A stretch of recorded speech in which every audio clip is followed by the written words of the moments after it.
Rice लश्करिया साहब, हमारी मुंबई की महिला प्रेसिडेंट रिजवाना ईसा खान, हमारे नॉर्थ मुंबई के अध्यक्ष इरफान खलीफा साहब, हमारे जॉइंट सेक्रेटरी और जनरल सेक्रेटरी अबरार साहब, अबू भाई वलशंकर साहब, और जितने भी आप तमामी हजरात, अस्सलाम वालेकुम रहमतुल्लाहि व बरकातुहू। मैं हमारे मुंबई के जो रिसेंटली सदर नियुक्त हुए हैं, मैं हमारे राष्ट्रीय अध्यक्ष जनाब बैरिस्टर असदुद्दीन ओवैसी साहब का तहे दिल से शुक्रिया अदा करता हूं कि उन्होंने एक नायाब हीरा हमारे बीच में दिया है। वो हीरे का नाम है रईस लश्करिया साहब। वो हीरा उन्होंने देखा कि वाकई में मुंबई शहर में जब से हमारे रईस लश्करिया साहब बने हैं मुंबई के प्रेसिडेंट, आप खुद भी देखिए एक काम दिख रहा है, एक लोग जुड़ रहे हैं, एक दूसरे को बता रहे हैं कि अब काम करने में मजा आएगा। उनकी जो नई नई आइडियाज है, नए नए काम के लिए उन्होंने जो लोगों को जोड़ा है, टीमों को अपनी अपनी जगहों पे बनाया है, ये काम आज से पहले किसी सदर ने नहीं किया मुंबई के। तो मैं कहना चाहता हूं, जब असदुद्दीन ओवैसी साहब हमारे सदर ने उन्हें यहाँ पे नियुक्त किया मुंबई के लिए, तो आप तमाम लोगों को साथ देना है और साथ देने के साथ साथ आपको अपने लोगों को बताना है कि जिन लोगों ने झोलियां भर भर के आपसे वोट लिया है, चाहे वो कांग्रेस हो, एनसीपी हो, शिवसेना हो, हर एक पार्टी का मैं बारे में बताना चाहूंगा कि जो आप लोगों ने झोलियां भर भर के उनको वोट दिया, क्या आपके कोई एक आवाज उठाता है पार्टी का बंदा? मुसलमानों पे जुल्म और सितम हो रहा है, मुसलमानों की मस्जिदें शहीद हो रही है, मदरसे शहीद हो रहे हैं, हमारी बहनों के हिसाब खींचे जा रहे हैं, कौन बोलता है? जब यहाँ पे शिवाजी का पुतला गिरा गया, शिवाजी दिया, तो सारे पार्टी के लोग रोड पे उतर गए। अरे आप लोगों को शर्म आना चाहिए, जब हमारी मस्जिदें शहीद हुए, मदरसे तोड़े गए, तो आप लोग रोड पे क्यों नहीं आए? सिर्फ मैं ये कहना चाहता हूं, मुसलमान एक वो यतीम बच्चा है जिसे इलेक्शन पीरियड में बाहर निकाला जाता है और इलेक्शन के बाद फिर वापस भेज दिया जाता है, प्यार किया जाता है, उसके बाद फिर फेंक दिया जाता है। तो मैं हम मुसलमान भाइयों को दलित समाज से ये कहना चाहूंगा, इस बार आपको इस्तेमाल नहीं होना है। और मुंबई शहर में और पूरे हिंदुस्तान में जो आपकी आवाज संसद में उठा रहा है, उनका नाम है जनाब बैरिस्टर असदुद्दीन ओवैसी साहब। तो इस बार वोट के हकदार भी हमारी एमआईएम पार्टी और हमारे सदस्य जनाब बैरिस्टर असदुद्दीन ओवैसी साहब होंगे। मैं हमारे मुंबई के सदर से वादा करता हूं कि आपने जो ये पहल निकाली है, आपने आगे कदम बढ़ाया है, उसके साथ साथ हम भी आपके साथ कंधे से कंधा मिला के पूरे मुंबई शहर में रहेंगे। और मल्लान मालोनी से इंशाअल्लाह ताला हम एमएलए की तैयारी के जैसी भी मिलेगी, इंशाअल्लाह ताला कामयाबी की राह पर अल्लाह जरूर उसको कामयाब बनाएगा। लेकिन उसके लिए आपको साथ देना पड़ेगा, क्योंकि मुसलमान हर पार्टी में आज फैला हुआ है।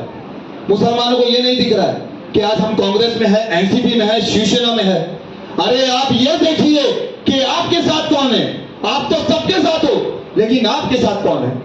अगर आपके साथ कोई नहीं है तो मैं फिर कहना चाहता हूं, इलेक्शन पीरियड आ रहा है, ये अबू भाई जी ने अभी बताया कि मेंढक बाहर निकलेंगे बरसाती, आपको बुलाएंगे, बुसलाएंगे, प्यार मोहब्बत में लेंगे कि हम आपके लिए है, हजार का नोट दिया जाएगा, दारुओं की बोतल दी जाएगी।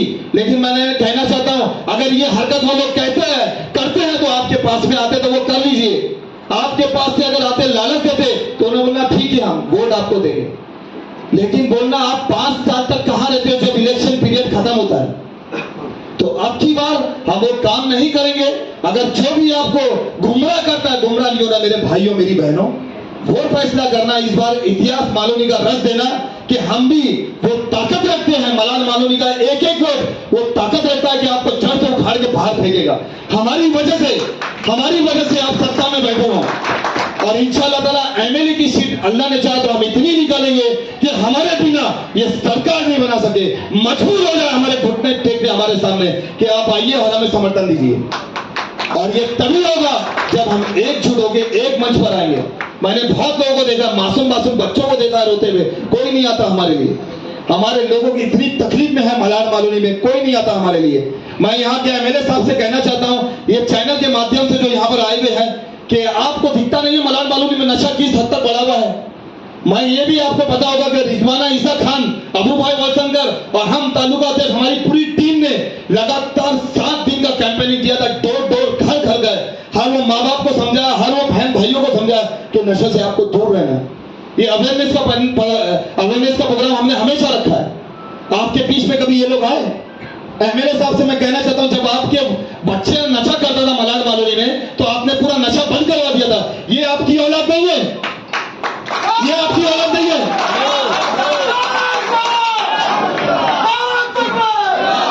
यही कहना चाहता हूं मैं, नशे का एक सिर्फ मुद्दा नहीं है मलाड कॉलोनी का।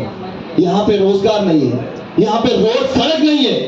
ये सारे मुद्दों पे मैं इसलिए बोलूंगा कि यहाँ का जो एमएलए, पहले मैं उसको टारगेट करूंगा, उसके बाद मैं भाजपा को टारगेट करूंगा। क्योंकि हमारे एमएलए ने मुसलमानों का एक मुखड़ा पहन के रखा है कि ये कहां जाएंगे, डबल माले, तीन माले, मैं इनको धमकी दूंगा, अगर तोड़ दूंगा मैं, वो वोट मुझे ही देंगे। ये कब तक चल रहेगा मेरे भाइयों मेरी बहनों? इतना ही समझ लीजिए आप, ये डर अपने दिल से निकालिए। कोई किसी का माई का लाल घर नहीं तोड़ सकता, ये वादा करता नासिर कुरैशी मंच पर। और मैं रईस लश्करिया साहब का मुबारकबाद उनको देना चाहता हूं कि हमारे बैरिस्टर असदुद्दीन ओवैसी साहब ने उनका अनाउंसमेंट किया, मुंबई शहर से वो इलेक्शन लड़ेंगे एमएलए का। हमारी सबकी दुआएं उनके साथ है। और मैं कहना चाहता हूं, हम सिर्फ मलाड कॉलोनी में नहीं, आपके साथ रईस साहब हम कंधे से कंधे मिला के घर घर जाएंगे, डोर टू डोर जाएंगे, उन्हें बताएंगे, उन्हें समझाएंगे कि हमेशा आपने कांग्रेस, एनसीपी, शिवसेना को वोट दिया है, इस बार एमआईए को वोट दीजिए और कामयाब बनिए हमारे रईस लश्करिया साहब को मुंबई शहर के। बातें बहुत सारी है, लेकिन बस मैं कुछ बातों के साथ अपनी बात खत्म करूंगा। एक आखिरी बात मैं कहना चाहता हूं, हिंदुस्तान का माहौल आपको मालूम है, भाजपा ने हम मुसलमानों पे कितना जुल्म किया है। उसके साथ साथ ये शिवसेना है। शिवसेना वही पार्टी है मेरे भाइयों मेरी बहनों, जो न्यूज चैनलों के सामने कहती है कि बाबरी मस्जिद जो शहीद हुई, पहला हथौड़ा हमने मारा था। मैं उन लोगों को कहना चाहता हूं, मुसलमान समाज के जो शिवसेना में जाके शामिल हुआ है, भाजपा तो एक है ही हमारी दुश्मन, लेकिन शिवसेना भी हमारी बड़ी दुश्मन है। एक छोटी दुश्मन नहीं है। जो हमारी मस्जिदों को शहीद करेगा, हम जिंदगी में उसका साथ कभी नहीं देंगे। ये आप लोगों का अगर जज्बा है, दिल में उमंग है, एक इस्लाम की अगर आपको तड़प है, तो कभी जिंदगी में शिवसेना, भाजपा और कांग्रेस को कभी आप साथ नहीं दोगे। कांग्रेसों ने भी कभी जुल्म नहीं किया मुसलमानों के ऊपर। अगर वो चाहती आज, तो मलाड कॉलोनी ने पूरे हिंदुस्तान में अपना परचम लहराती। आज अल्लाह ताला की फिटकार है उनको कि कांग्रेस सत्ता से बाहर है। जितना जुल्म आप करोगे, अल्लाह की लाठी में देर है, लेकिन बोलते ना, एक वक्त ऐसी लाठी की आवाज पड़ती है कि उस सवेर जरूर हो जाती है। बस मेरे भाइयों मेरी बहनों, आप लोग इस बार आने वाले चुनाव में ज्यादा से ज्यादा वोटिंग करना जब भी इलेक्शन आएगा। और ये जो हमारे मलाड कॉलोनी में हमारे रईस लश्करिया साहब हैं, अल्लाह ताला इनको हिम्मत देना, ताकत देना, हौसला देना, इस जिंदगी में हमारी पूरी मुंबई की टीम को, मजलिस को लेके चले और अल्लाह ताला इनको कामयाब करे, यही मेरी दुआ है। बहुत बहुत शुक्रिया। अल्लाह हाफिज।